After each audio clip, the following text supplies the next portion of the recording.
Good morning, Saitlanders. How are you? What's going on with this camera here? Oops, wrong way. There we go. I think that's a bit better, not perfect. Oops. Oops, again. That'll have to do. Ladies and gentlemen, Mr. Miller brought this to my attention and I had a look at it and it's really quite interesting. I must say, clean forgotten about it. And that is persecution of Christians. That's what we're going to talk about now. And it begins with a story that Mr. Miller brought to my attention about people being killed in northern Mozambique.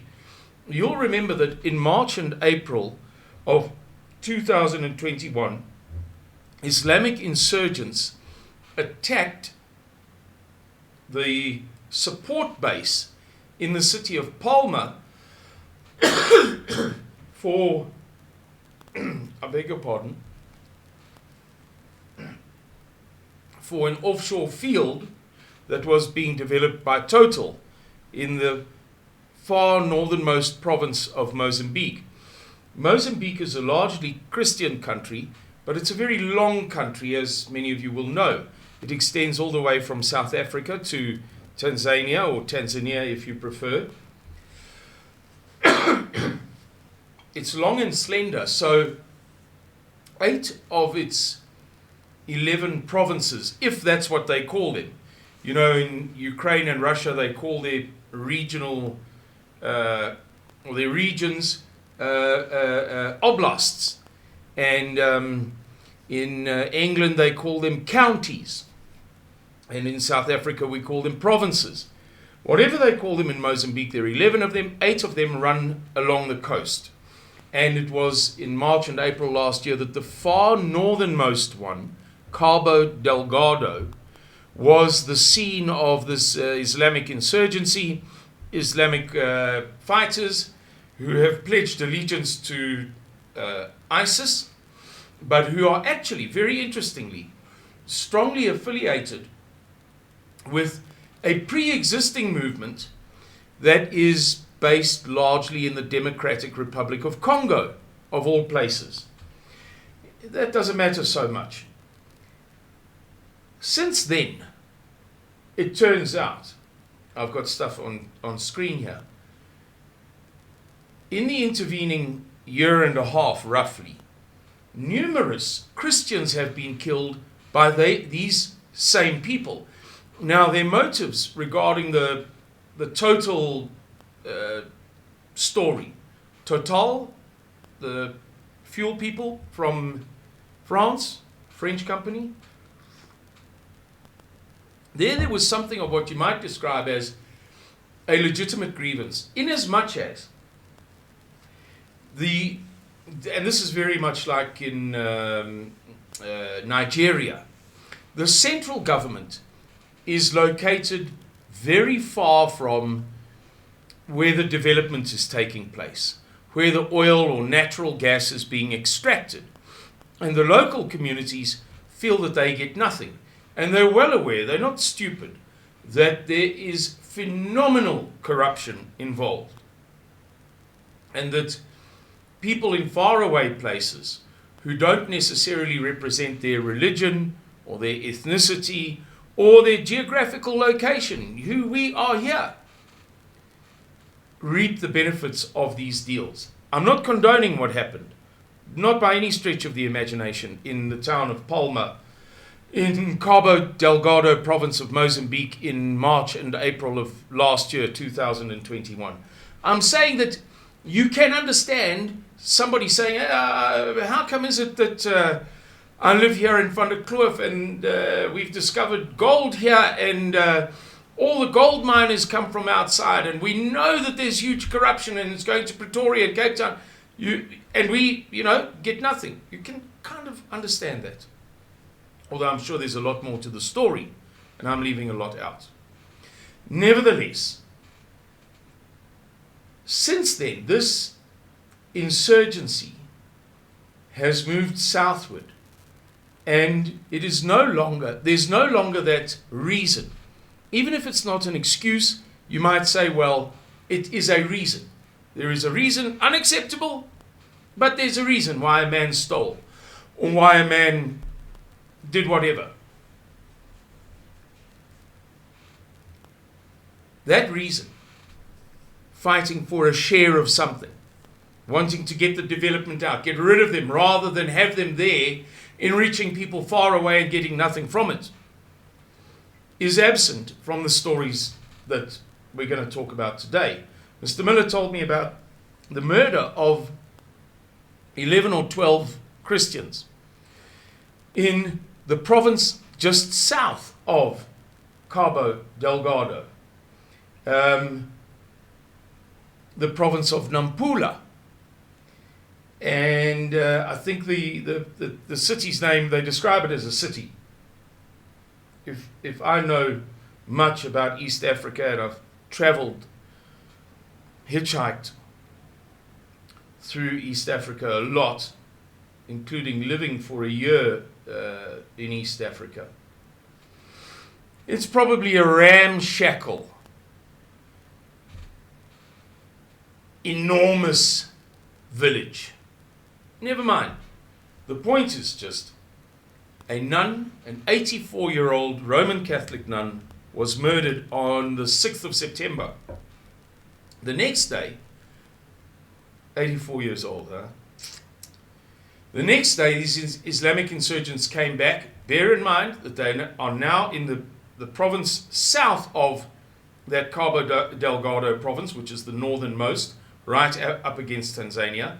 They're now hundreds of kilometers south, because they went from the far north, Palma, where those South Africans were killed, is in the far north of the northernmost province. Now we're in the center of the province beneath. A hang of a long distance. They arrived the next day and rounded up the people in this the city or village of Chipembe, and asked who was Christian, who was Muslim, interrogated them all, and then promptly cut the throats of the Christians who were in this rounded up group. Now, needless to say, many people had fled. The Christians had fled. And that got me to thinking, how much of this is actually going on? Like, what is the true extent of the trouble? And I discovered that something like 3,000 people, mostly Christians, have been killed by this insurgency in Mozambique. And about 800,000, I don't know how reliable that is, it sounds like a huge number, have been displaced from their historical homes, driven out by the Islamist insurgency. And that got me to looking at other attacks upon Christians, and I discovered that the genocide of Christians, and this is an acknowledged term, by the way, as you know, those who followed the speeches and the videos and what have you that I've done over time, I always stick to the Saitlanders narrative, but sometimes I use my words to ensure that I have a consistent narrative, that I'm not going to get tripped up by some homicidal maniac journalist, liberal, purple-haired, hairy armpit, sandal-wearing, knotty-locked liberal over, for instance, the word genocide. And so I treat it with a great deal of caution. Because genocide means, it's like I've taught my kids, if you swallow water in the sea and some of it gets in your lungs, you didn't drown. Drown is when you're dead. If you stick your finger in the plug hole and you get a shock, you weren't electrocuted. Electrocuted is dead. The same with suicide. You're dead. Genocide is the death, the extermination, complete extermination, by definition, of an entire ethnic group or racial group. Something along those lines. Now, it's a term that is treated with leniency, and this is very important, everybody, with leniency in international law. A partial genocide warrants the term genocide. You know, you don't have to kill every single last one, like the last of the Mohicans, that famous American story about a red Indian guy representing the last of his tribe. And similarly, you can, without hesitation, describe what the Xhosas and the Zulus did to the Bushmen in KwaZulu-Natal as genocide. The simple reality is this. I grew up in KwaZulu-Natal. I lived there for the first 27 years of my life. I moved around a lot. I saw many things. My dad was a serious fisherman. We used to go and catch sardines. I visited Pietermaritzburg. Later I was in the army in Nishawi, in Pangeni. And I knew Natal, as maybe some people didn't at the tender age of whatever, 21 or 22 or whatever the case may be. Not the greatest expert, but I knew enough to know that I'd never met a Bushman. I'd never met anybody faintly resembling the Bushman, and I'm not going to use the word San because it's a pejorative term. It's a Bantu term for the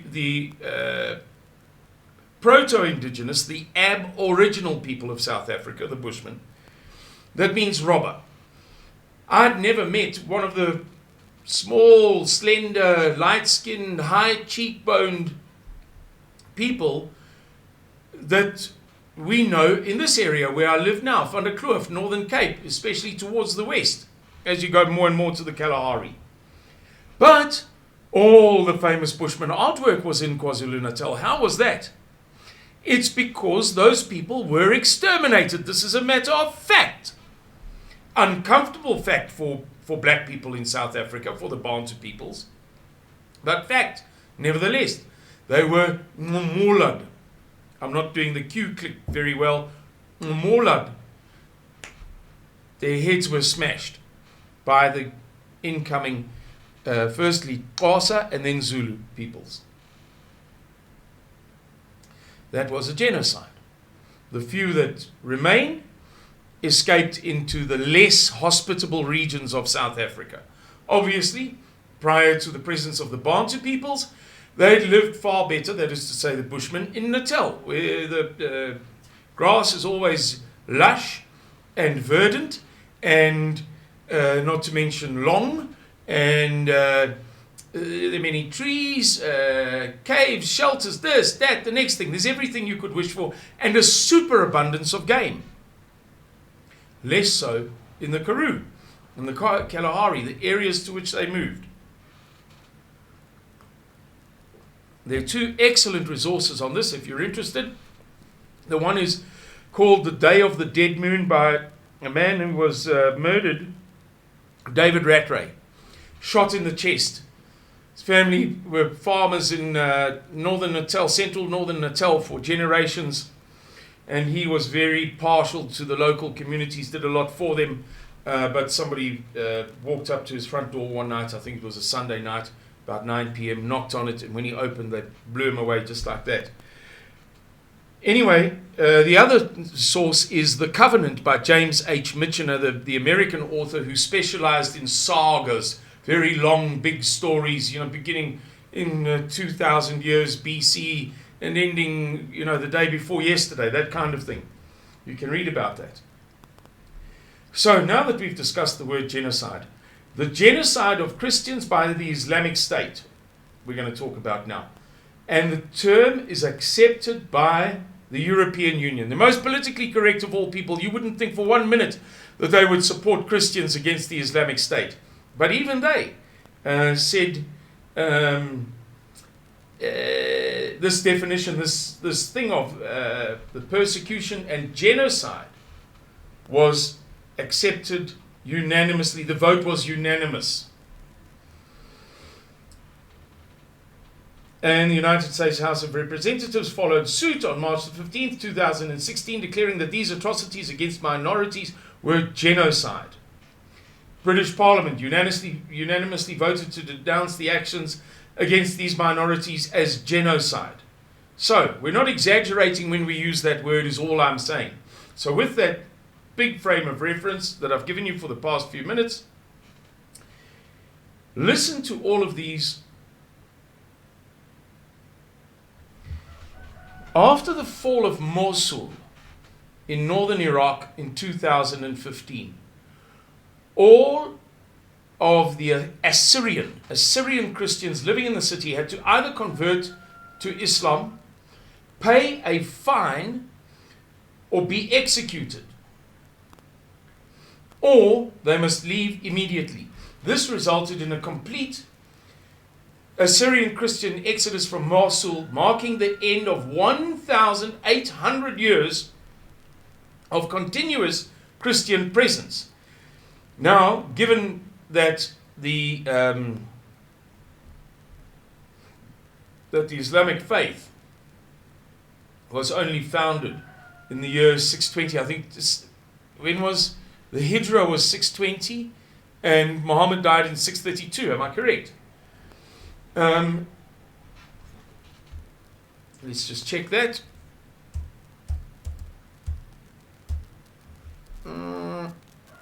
Hijrah 622, I beg your pardon. Right, 622 in our calendar, which is 6 years out, sadly, but that's another story for another day.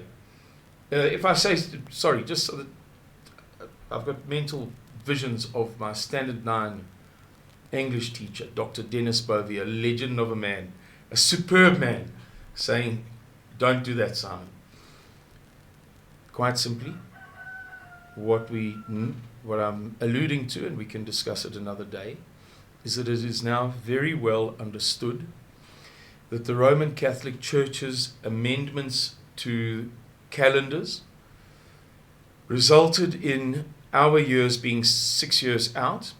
Therefore, we know for absolutely dead certain now that Christ was born 6 BC. There is no year 0. 5, 4, 3, 2, 1 BC, then 1, 2, 3, 4, 5 AD. So Christ was born 6 years before our year 1. It may be 5 years, given certain factors, given the lunar calendars and our calendar don't perfectly overlap, but 6 years out. Okay. So Islam began with the Hijrah in 622.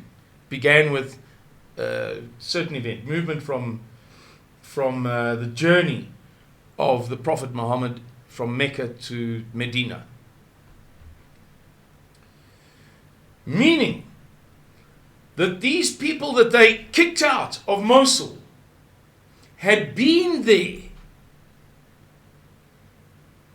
for 400 years. They were there for 1800 years. It's 2000. So they got there in the year 200.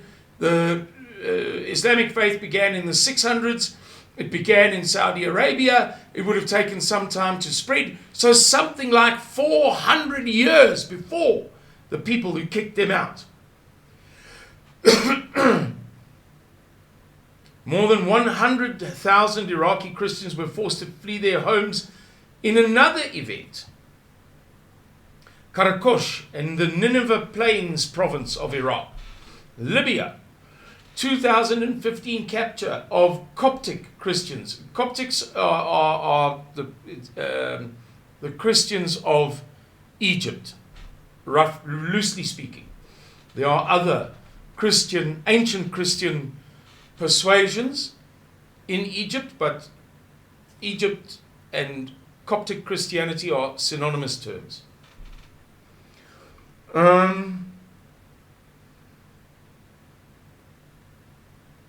The men were killed, 13 of them murdered, 232 Christians kidnapped in northeastern Syria in 2015. 2018, Islamic State gunmen killed at least 7 Coptic Christians. And so it goes on. There are dozens and dozens and dozens of stories here. And I suppose that the gist of what I'm saying to you is that, you know, okay, I'm going to digress slightly here and say something exceedingly sensitive. But if you scratch at the Russian-Ukrainian war, you will be astonished to discover the extent to which it has been instigated by non-Christians. When we think of the Ukraine-Russia war, we think of two Eastern Orthodox, in fact, two Russian Orthodox ethnicities at loggerheads. But the instigators of that war, go and look at the primary actors. Go and discover for yourself. They're not Christian. Overwhelmingly. All I'm saying is that maybe Mr. Miller is right to say to me, look at this, Simon. Think about this, Simon. See this, Simon. This is something worth noting. The extent to which Christians are being persecuted for being Christians, even to the extent of a genocide in certain regions in the Middle East. It's very, very interesting indeed. Okay, everybody, thank you very much for watching this video. Please like, share, and subscribe. And we look forward to seeing you soon.